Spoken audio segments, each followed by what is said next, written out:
السلام علیکم، میں ہوں فالب ملک اور آپ دیکھ رہے ہیں سرکار۔ ہمارے ملک میں الیکٹرانک ووٹنگ مشین پر حکومت کی طرف سے بدتمیزی جاری ہے اور اس کے وزراء ایسی گفتگو فرما رہے ہیں کہ اللہ پناہ۔ الیکشن کمیشن آف پاکستان اور اپوزیشن کی پارٹیز نے بھی ان الیکٹرانک ووٹنگ مشین پر اعتراض اٹھائے ہیں، جو کہ کافی بجا ہے۔ اس پر تو تھوڑی دیر میں حکومت کے اور اپوزیشن کے کیا اعتراضات ہیں اور ممکنہ کیا سیاسی دنگل مچ سکتا ہے، اس پر بات کرتے ہیں۔ لیکن پہلے خواجہ سعد رفیق کی وہ پریس کانفرنس جو آج 11 سپٹمبر 2021 میں انہوں نے دوپہر کے وقت لاہور میں سر انجام دی، اس میں بہت خوبصورت باتیں وہ کہہ گئے، جس پر انہی پر جو ہے وہ بات واپس لوٹ جاتی ہے۔ سب سے پہلے تو وہ جس جگہ سے وہ پریس کانفرنس کر رہے تھے اس پر انہوں نے کہا کہ یہ والٹن روڈ پیچھے جہاں پر وزیر اعظم صاحب کی بڑی بڑی تصاویر لگی ہوئی ہیں، وہ اوپر تو وزیر اعظم کی تصاویر لگی ہیں لیکن نیچے جو ہے وہ والٹن روڈ ٹوٹ پھوٹ کا شکار ہے اور وہ منہ چڑھا رہی۔ تو اس کا مطلب تو یہ ہوا، کیونکہ پی ٹی آئی کی حکومت تو ابھی آئے ہوئے یعنی سوا تین سال ہی ہوں۔ میں کوئی پی ٹی آئی کا کوئی ہمدرد نہیں ہوں، لیکن یہ خواجہ سعد رفیق صاحب کو یہ بتانا ہے کہ اس سے پہلے تو 8 سال جناب آپ کی حکومت تھی، جس میں سے پہلی حکومت یعنی پیپلز پارٹی کی تھی سینٹر میں، تو پنجاب میں شہباز صاحب کی تھی، تو پھر تو سینٹر میں بھی انہی کی حکومت آ گئی، یعنی نواز شریف اور خاقان عباسی ان کے پرائم منسٹر تھے۔ تو جناب یہ والٹن روڈ اگر ٹھیک نہیں ہے اور یہ منہ چڑھا رہی ہے تو یہ بیسیکلی وہ فریاد کر رہی ہے اس حکومت سے کہ خدا را مجھے جو ہے وہ میرے پر توجہ دو، یہ میرے ساتھ جو ہے وہ نواز لیگ نے بہت ظلم کیا۔ تو خواجہ سعد رفیق صاحب کی انٹرپریٹیشن جو ہے وہ درست نہیں۔ ساتھ میں خواجہ سعد رفیق صاحب جو ہیں وہ دھمکی آمیز گفتگو کرتے ہیں۔ دھمکی آمیز صرف یہ نہیں ہے، ان کی دھمکی اس طرح کی دھمکی ہے جو کہ حقانی گروپ کی یا وہ ناردرن الائنس کی افغانستان میں نظر آتی ہے۔ اب وہ کیسے کہ وہ یہ کہتے ہیں کہ جی پہلے تو جو انہوں نے یعنی یہ جو کنٹونمنٹ کے الیکشن ہو رہے ہیں اس پر ان کی پریس کانفرنس تھی، تو اس میں وہ کہتے ہیں جی حکومت نے حکومتی مشینری کا، اور مشینری سے مراد یہ نہیں کہ جو لوگ کام کرتے ہیں بلکہ جو مشینز ہیں یعنی کرینز اور اس طرح کی جو چیزیں ہیں ان کا بھی بے دریغ استعمال کر رہی۔ تو خواجہ سعد رفیق صاحب پچھلے 30 سال سے ہم یہ سنتے آئے تھے، یعنی 90s میں اور پھر اس کے بعد پچھلے جو 10 سال گزرے ہیں کہ پنجاب میں آپ کی حکومت حکومتی مشینری کا، چاہے وہ افراد ہوں چاہے وہ مشینیں، ان کا بے دریغ استعمال کرتی۔ اب آپ کو یہ دکھ ہو رہا ہے کہ یہ مشینیں کل تک تو آپ کے استعمال میں تھیں، اب کسی اور کے استعمال میں کیوں چلی گئیں؟ تو جیسے آج یہ مشینیں اس طرح سے استعمال ہونا بری اور غلط ہے، اسی طرح آپ کے دور میں بھی غلط تھی، لیکن آپ میں اتنی اخلاقی جرات نہیں تھی کہ آپ اس وقت کہتے کہ یہ مشین، تو آپ اس وقت صاحب ذرا مکر جاتے تھے، کیونکہ آپ کے لیڈر جو ہیں وہ مشرف کے ساتھ 10 سال کا معاہدہ کر کے چلے گئے ملک سے باہر، تو مکر کے کہتے ہیں ہمارا کون سا معاہدہ۔ تو خواجہ سعد رفیق صاحب کے اندر ویسے کافی اخلاقیات موجود ہیں، لیکن وہ کہتے تھے نہیں ہم نے تو کبھی نہیں استعمال کی۔ تو ایک تو خواجہ سعد رفیق صاحب کو یہ بہت زیادہ تکلیف ہو رہی تھی کہ وہ مشینیں، وہ افراد جو کبھی ان کا حکم مانتے تھے، آج کسی اور کا حکم وہ کیسے مان رہے ہیں۔ پھر ساتھ میں انہوں نے دوسری جو گفتگو فرمائی کہ کل جو ہے وہ یعنی ان کا مسلم لیگ نواز کا کینڈیڈیٹ جو ہے وہ ہر کنٹونمنٹ کے بلدیاتی انتخاب میں جیتے گا۔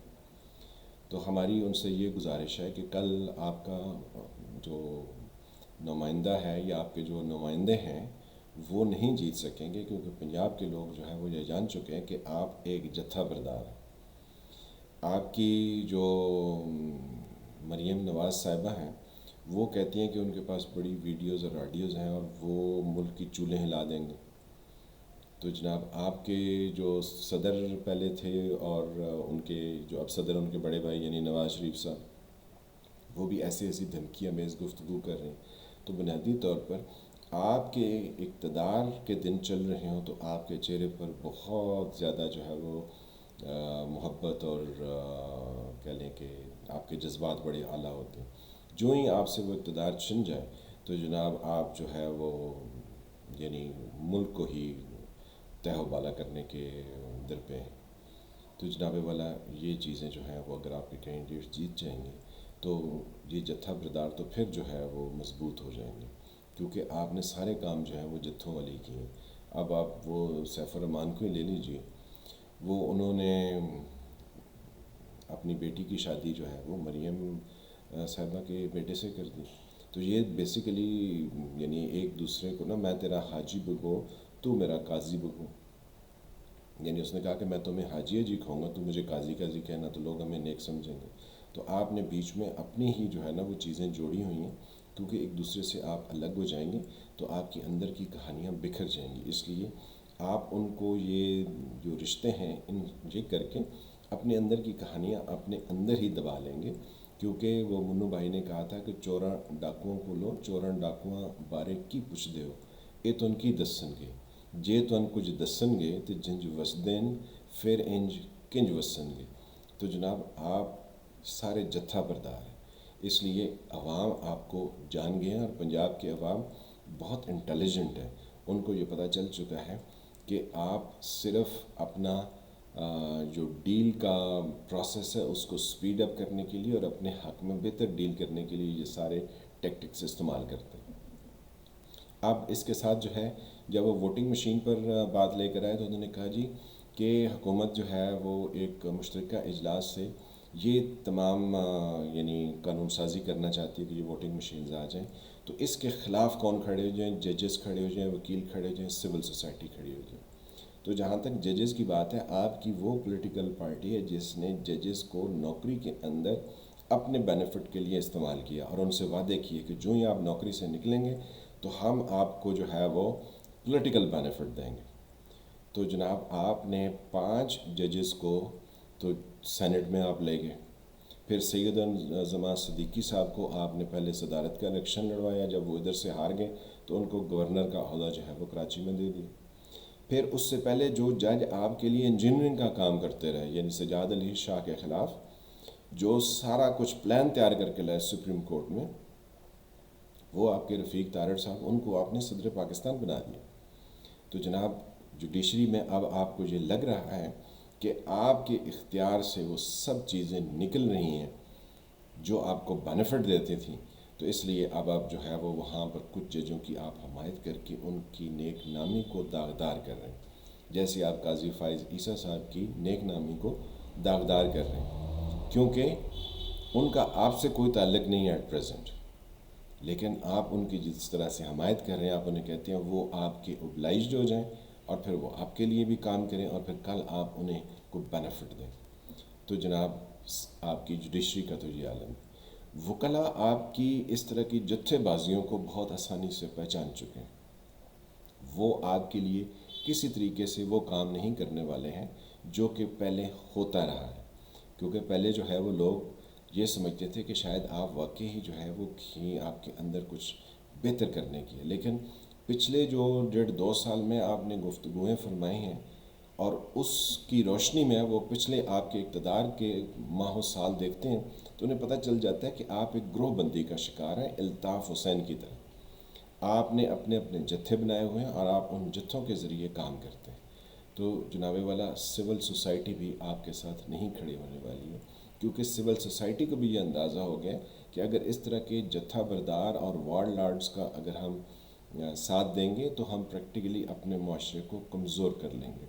اچھی بری پولیٹیکل پارٹیز ہو سکتی ہیں، اچھی بری لیڈرشپ ہو سکتی ہے، لیکن جتھا بردار جو ہے وہ یعنی گروہ بندی کر کے، گروہ بنا کے تو لوگوں کے ساتھ جو ہے وہ کیا جائے. اب آپ دیکھیں تو پورا پٹوار خانہ محکمہ مال میں آپ کے لوگ جو ہے نا وہ آپ کے گن گاتے ہیں. کیوں گاتے ہیں آپ کے؟ کیونکہ آپ انہیں کرپشن کرنے پہ اور دوسرے پیسے بٹورنے پر آپ ان کو نہیں روکتے ہیں، بلکہ ان کو تقویت دیتے ہیں. کیوں؟ کیونکہ آپ انہیں کہتے ہیں ہمارے کام کرتے رہو. تو جب وہ آپ کے کام کرتے رہتے ہیں تو وہ اپنی انہوں نے جو ہے وہ سکہ شاہی جمائی ہوئی ہے، تو ان کو آپ سے کیا پرابلم ہو سکتی ہے. لیکن معاشرے کے لوگ یہ پہچان چکے ہیں، کیونکہ سارے لوگ حکومتی مشینری کا حصہ نہیں ہیں. بہت سارے لوگ بلکہ میجورٹی آف دا پبلک جو ہے وہ 90% پبلک ایسی ہے جو کہ آپ کے اس طرح سے بینیفیشری نہیں ہے، اور وہ پچھلے آپ کی تمام طرح کی نیگیٹو ایکٹیویٹیز کو اس حد تک جان چکے ہیں کہ کل کے کنٹونمنٹ کے الیکشن میں آپ کے امیدواروں کے جیتنے کے چانسز جو ہیں وہ ہمیں دکھائی نہیں دیتے. لیٹس سی کہ کل جو ہے وہ کیا رزلٹس آتے ہیں. لیکن اگر آپ خدا نخواستہ جیت گئے تو آپ کہیں گے یہ تو جو ہے نا وہ ووٹ کی فتح ہوگی، اور اگر آپ ہار گئے تو آپ نے یہ کہنا ہمارے ساتھ تو پھر دھاندلی ہوگی.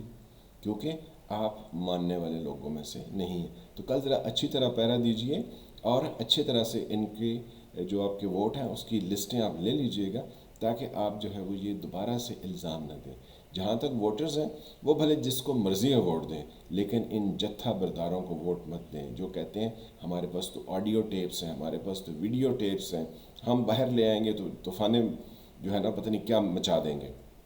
اور پھر یہ سعد رفیق صاحب کہتے ہیں اگر یہ الیکٹرانک ووٹنگ مشینوں سے الیکشن ہو گئے تو ہم انڈر پروٹیسٹ جو ہے وہ اگلی اسمبلی میں جا کے اوتھ نہیں لیں گے، یعنی ہمارے اگر کچھ لوگ منتخب بھی ہو جاتے ہیں الیکٹرانک ووٹنگ مشینوں میں تو پھر ہم اسمبلی میں نہیں جائیں گے، ہم کیا کریں گے، ہم ملک کے اندر لا قانونیت کو فروغ دیں گے۔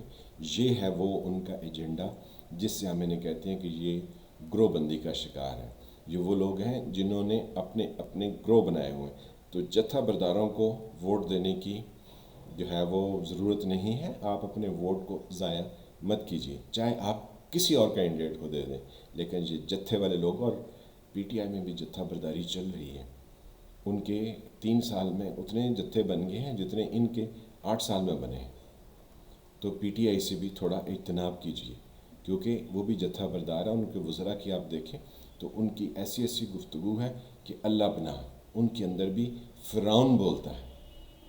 تو خدا را اپنے ملک کو، اپنے معاشرے کو دیکھیے اور پھر دیکھ بھال کے اپنا ووٹ دیجیے۔